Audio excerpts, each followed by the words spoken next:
Sisemakhiweni othathwa njengekhabo omkhulu lendaba elizweni leSouth Africa zididiyelwa khona nanzi ezithujileko.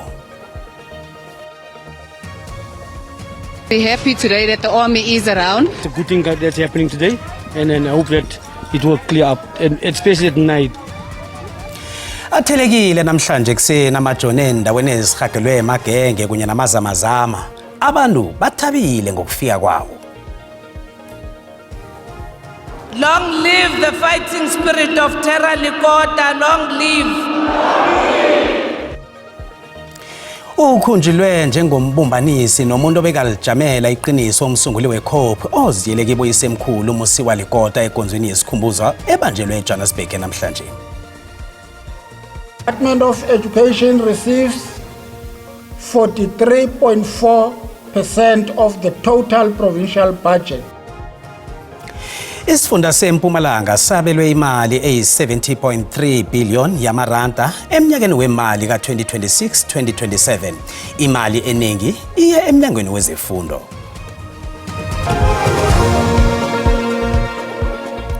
Siyalotshisa begodu siyakwamukela keza namhlanje zesiNdebele. NginguCedric Mwepya. Zithembekile zinjalo nje azithathi hlangothi.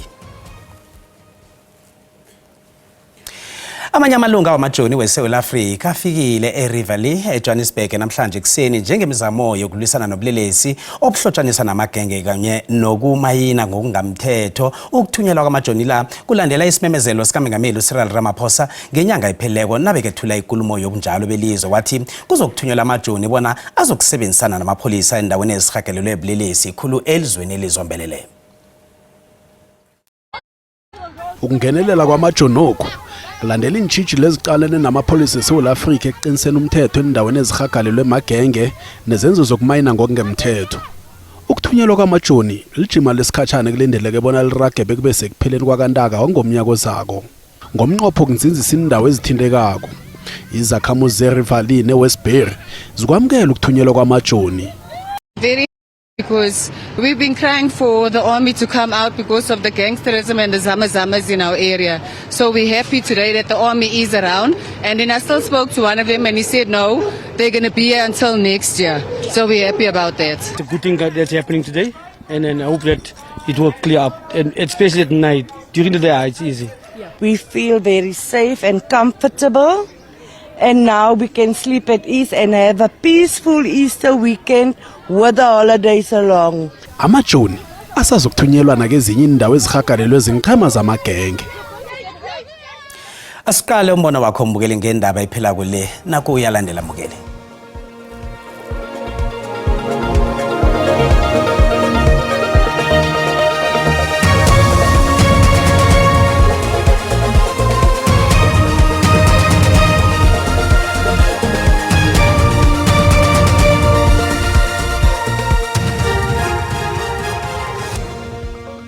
Sikushayela elikhulu ihlombe ukuthi umongameli uthembisile wayeseyenza ngokubonakala kwalamajoni kuleya ndawo. Isinqumo esithathwe uhulumeni sokuthi abeke amasotsha wenze into ebivele ifuna umphakathi. Sethemba ukuthi nawo amasotsha mayifika lapha atshalwe khona azawenza ngokuzimisela umsebenzi wawo. Siyacela manje nasendaweni yangakithi eDumbe ngathi bangafika ayogebengu obulapha yana kwaqala nje kwabamnyama awukhonisha ukuhamba ebusuku. Akudingeki ukutshalwa amajoni, kudingeka inguqu kumgaqo siseko woMzantsi Afrika. Uzawuva izikhalazo ongekudala into yobana nango amajoni ehlukumeza abantu. Ingidi sezizinenkulu asazi ukuthi ziphumaphi. Ungathi angangena imizi nemizi akubhulula ingidi ezingekho emthethweni. Ngo-2027 ngasika ngangasuswa ahlale khona afakwe nakulezi ndawo angafakwanga kuwo ngoba manje ubugebengu buzobalekela lapho emajoni engafakwanga khona. Kanombona ngombukeli SABC ayizukuthweswa umlando wokuziphendulela kombono wombukeli.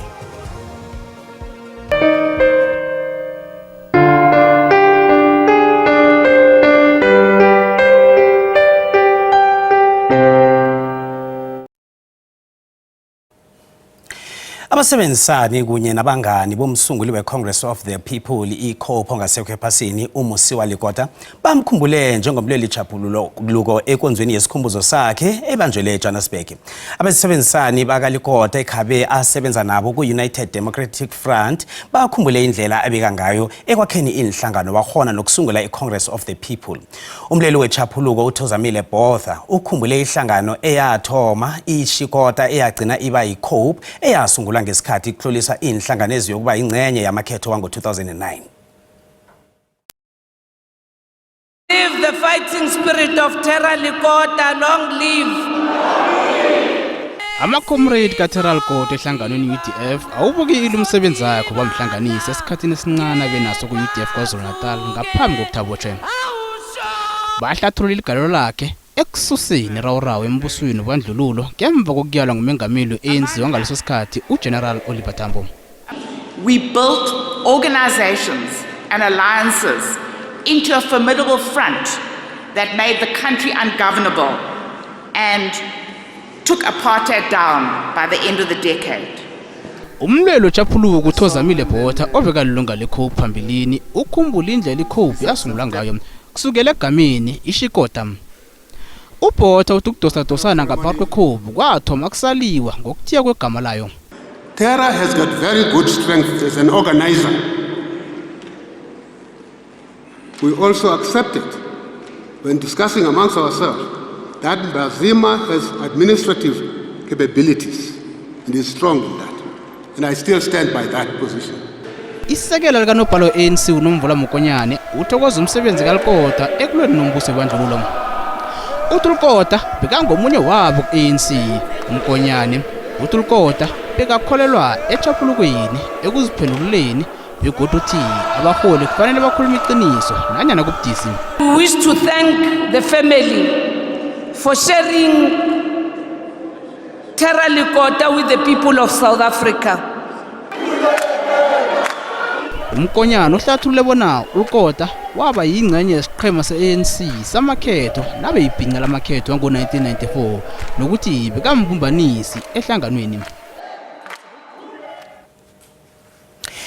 Imlayezo ye-WhatsApp evele nakulalela ubufakazi bomholi wephiko lamapholisa wobulelesi obuhleliweko ojanyisiweko emsebenzini esikhuluma nje uMajor General Richard Shibiri ibehlangana nobufakazi obutshengisa ukuthi uShibiri wayehlangana nesiqhema senilelesi ebesinobudlelwane nomswala wobulelesi uVusikhet Matlala. Nanyana kunjalo uShibiri uyazilandula insolwezi nanyana kunobufakazi obuvezwe phambi kwekomitini le mayelana nobudlelwane bakhe noMatlala. Ubufakazi obuvele nakatshukwa ngemibuzo umphathi wamapholisa wobulelesi obuhleliweko eGauteng uRichard Shibiri butshengise ukuthi uShibiri ubehlangana nesiqhema sengikhulu eziphezulu zamapholisa ebezinobudlelwano noVusikhet Matlala. Imilayezo ye-WhatsApp itshengisa ukuthi uShibiri noSergeant Fanny Nkosi owaziwa ngelika Witness F bebanokukhuluma ngehlangothi elinye elifaka hlangana uGeneral Fanny Masemula kunye noLieutenant General Dumisani Khumalo hlangana nabanye. Looking at the people that you are sharing about, you and Sergeant Nkosi, knowing Sergeant Nkosi's proximity to General Sibiya, which I'm sure you will admit you know about. Looking at all of that, it may suggest that you are sharing about the National Commissioner, about General Khumalo, because the PKTT, because you are part of the other faction with Sergeant Nkosi and his close superior, the Deputy National Commissioner and others. Nanyana kunjalo uShibiri uyakuphika lokhu njengensolo zokuthi kungenzeka ukuthi uShibiri nofana uNkosi baluma uMatlala indlebe mhlamalanga sithandathu kuNobayeni ngendaba yokuthi kuzo kuyokubhudulwa indawo ahlala kiyo ngombana uShibiri wafumana imali evela kuKhet ngaso sona isikhathi eso begodu uKhet waveza igama lakhe emapholiseni.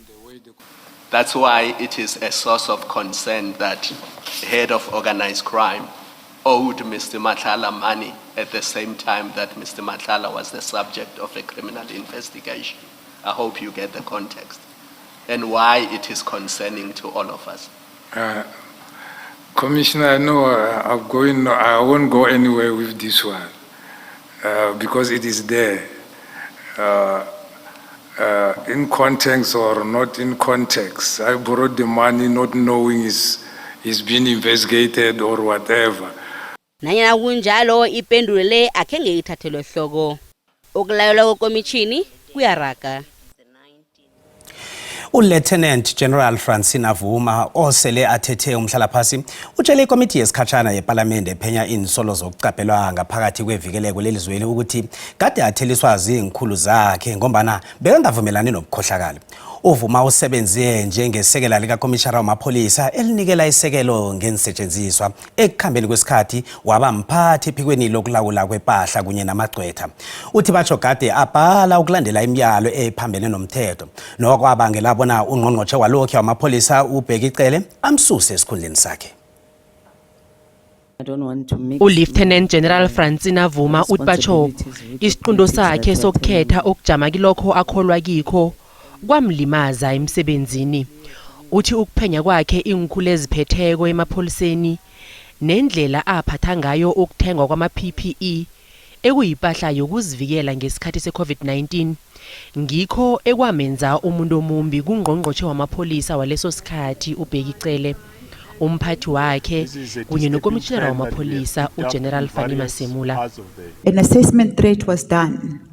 And the assessment threat came back positive that indeed you are under threat, real threat. You also testified that the minister wanted to have you killed.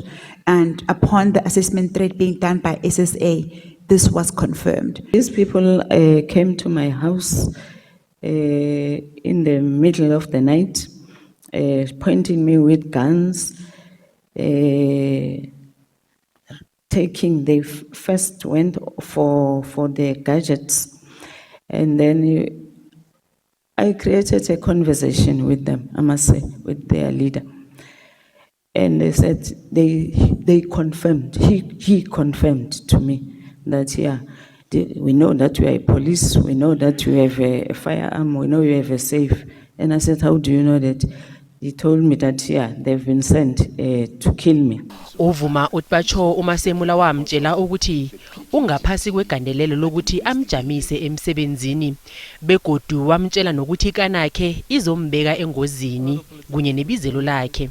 Uthi batsho lokhu kwenzeka ngemva kokuthi abhale ukunikela labo abakhethwa nguCele ukuthi bathole amakontraka wensetshenziswa zokuzivikela ngesikhathi se-COVID-19 kanti lokho kwabangela ukujanyiswa kwakhe emsebenzini.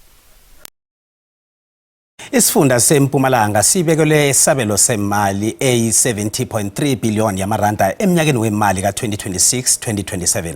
Nabekathula ikulumo yesabelo semali embombela usomkhandlu wemali esifundeni ubonakele Majuba uthe lesi sabelo semali ngesiyokuzibophelela ekusiseni kezempilo, zefundo, zezindlu kunye nokuvula amathuba wemisebenzi.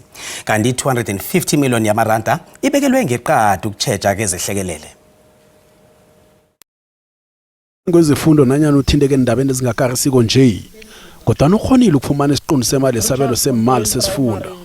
Somkhandlu ezemali ubonakele Majuba uthi lokho ukuqinisekisa ukuthi abafundi esifundeni esi bafumana lonke isekelo abalihlogako.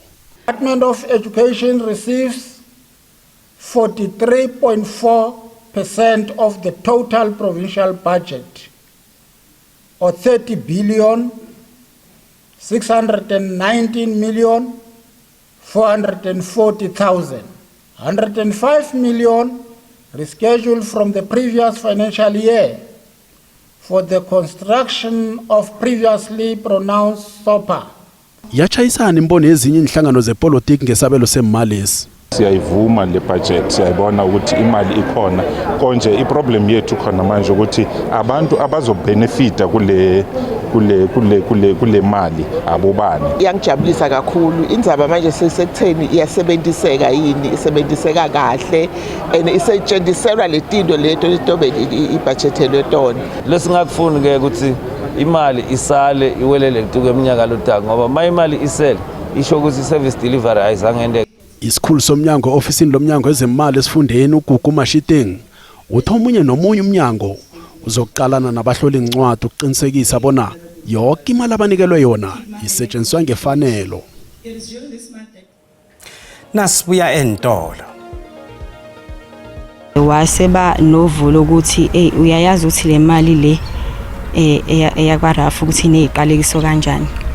Ungayibona nje siphelele emoyeni ongcono enza ibusiness. Ulila uyazithulisa umma weThekwini ogalajwe imali engange 1.2 million rands mumuntu obekahlekisana naye inyanga ezisithandathu.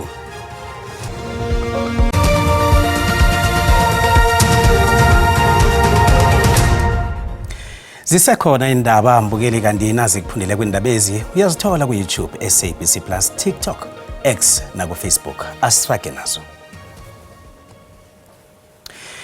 Kunomma weThekwini olila isimayemaye ngemva kokuyengwa yindoda ebekihlekisana nayo inyanga ezisithandathu yamgalaja imali ebalelwa ku 1.2 million rands. Ungazimbi wabhadelwa imali engange 2 million rands evela esikhwameni sabalilisa abalimelele endleleni ngemva kobana indoda yakhe yalimalela engozini ngo-2022. Ngemuva kokulimala kwendodana yakhe engozini, uNomzamo Chili ongalona igama lakhe langempela ubenethemba lokuthi ukukhishwa kwezigidi ezimbili zamarandi i-Road Accident Fund kuzoshintsha impilo yengane yakhe nomndeni wakhe. Ngale mali wakwazi ukuthenga izimoto ezimbili ukuze aqale ibhizinisi elincane ukuze angenise imali. Imali engu-1.2 million randi eyayisele wayihlose ukuyigcinela indodana yakhe uma isikhulile. Ngonyaka odlule waqala ukuthandana nomlisa igama eseligodlile engacabangi ukuthi uthando luzomlahlekisela ngakho konke. Ngemva kwezinyanga eziyisithupha le ndoda yamncenxa ukuba atshale imali ebhizinisini lamatekisi. Ekugcineni yamqola yonke imali. Shuthi bekuwumuntu nje ebengathi usizo as a businessman. Efuna ukungifaka ebhizinisini lakwa transport. Waseba novulo ukuthi uyayazi ukuthi le mali le eyakwarafu ukuthi ineziqalekiso kanjani. Ungayibona nje siphelele emoyeni ongcono enza ibusiness.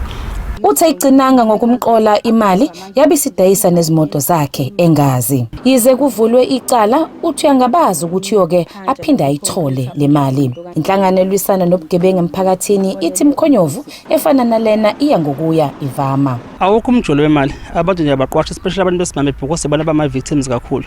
Nomuntu osuke sebenza iminyaka yethukuthuku zakhe akakwazi ukuthi ngempela bekusebenzela kufanele akwazi ukuthi akusave for yena nezingane zakhe. Inhlangano engenza inzuzo iSouthern African Fraud Prevention Service egxile ekunqandeni ukukhwabanisa ithi amacala omkhonyovu ayanda eNingizimu Afrika. Follow them on social media, they'll look at the information that they're sharing on social media, and they use that because they're familiar with that. They will then approach that consumer and actually use that as a way of social engineering them. Nomzana uRetief uthi isulu kumele zibike lobu bugebengu emaphoyiseni ukuze siqwashise abanye abantu. Kwindaba ze-SABC ngingu-Ayanda Mhlongo eThekwini.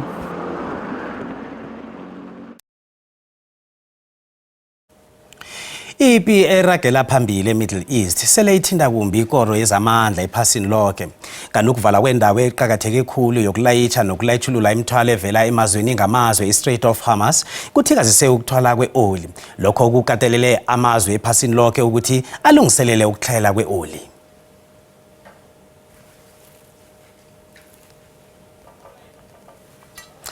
Nasikala ke zemali iranda lehlile nalinganisana nezinye imali ezikulu.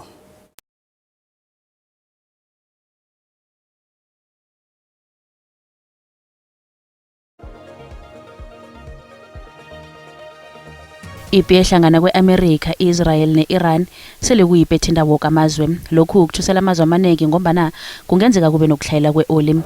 Kanti phakathi kwayo ibhile kuthikaziseka ukusebenza endaweni eqhakatheke khulu yokulayitsha nokulayitshulula imithwalo evela emazweni ngamazwe khulukhulu emkhakheni wezamandla iStrait of Hormuz. Ingcenye ye-oli evela emazweni ngamazwe idlula lapha. Kanti njengoba nayivaliwe nje indawo le umkhakha wezamandla ungaphasi kwegandelelo. Imbiko ithi umkhandlu wezamazwe ngamazwe wezamandla i-International Energy Agency uqalelele ukukhutshwa kwe-oli enengikhulu emlandweni ebekelwe ubujamo obuhabako ezokusiza ukuhlayela kwe-oli. Umthalela wokuhlayela kwe-oli sele uzwakale ngale kwemikhawulo ye-Middle East. Abathenga abaningi e-India sele bathenga imbaseli ngobuningi basaba ukuhlayelelwa.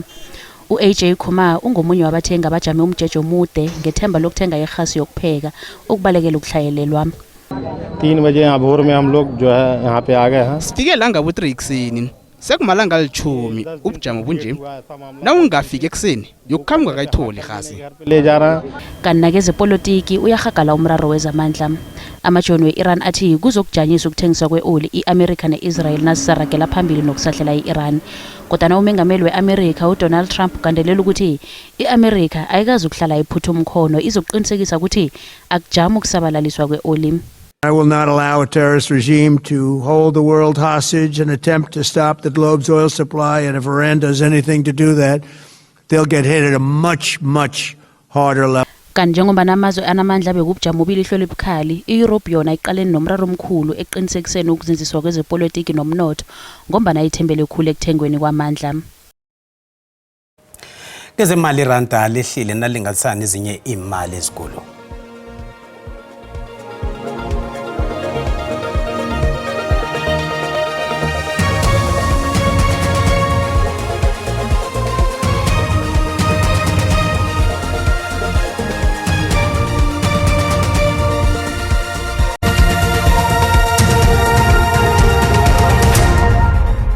Siyaloshisa ekhaya ngelesithathu napho ubujamo bakho bezulu. Sibona lapha ligubuzese ngamafu eTshingalanga ukufika lapha ke endaweni zangalenga kubo Uppington ligubuzese ngamafu kanti ke sibona lapha amathuba wezulu endaweni zangaleke ngeLimpopo endaweni yePhalaburwa nalapha ke endaweni zaBombombela nge30% nasithi siyaqala amathuba lawa ke ayaqina ngapho ngeMbombela nangapho boPhalaburwa nge80% kanti ke nawuchingela ekezinye indawo zeMpumalanga nge60% nawuza ngapha ngeGauteng silibona ke lapha ke nge30% lapha ekseni ikungu abantu bacheje nabachaye lako endaweni zalapha eMpumalanga siqalela lapha amazinga okuchisa sithome ngapha ngesifundeni sangeGauteng libonakala ke limakhazana ekseni ngokuhamba kwesikhathi Pitori iyaphola nge23 Bronkhorstspruit nge22 Johannesburg nge20 nasichinga lapha esifundeni sangeLimpopo iphulukwane ipheze imakhazana emini yonke kuthi kezinye indawo kupholile iPhalaburwa nge22 nasithi siyoqala lapha ke endaweni zangale ngeMpumalanga pheze isifunda sonke imini yonke kumakhaza yenbathen futhumele emelo nge16 Carolina nge15 sokubona lapha eMalahleni nakubo Middelburg bo 17 bo 19 iKwaZulu Natal yake bonakala yona ke ifuthumele lapha ke eDurban nge27 nalapha eRichards Bay sesifundeni sePumalanga Kapa ke sibonakala sichisa ke sona imini yonke tshejani ke lapho nihlogomele nendaba yesikhumba khulukhulu ke nangale ke sifundeni sangale ngeTshingalanga Kapa sibona lapha eCape Town 36 endaweni zabo Riversdale nabo Clan William neFredendal nge42 asiyoqala lapha eTlagwini Kapa sifunda sibonakala naso sichisa nasithi siyaqala ke lapha eUppington nge35 iKurumani nge30 lapha kuseFreystata naso isifunda ke sithi ukufuthumala lapha eBloemfontein nge28 iKroonstad nge25 ukupholile eSasolburg nge22 kokugcina yiNorthwest sibonakala ke sifuthumele sonke isifunda eRustenburg nge24 asibona nekode esikhathini esilandelayo dido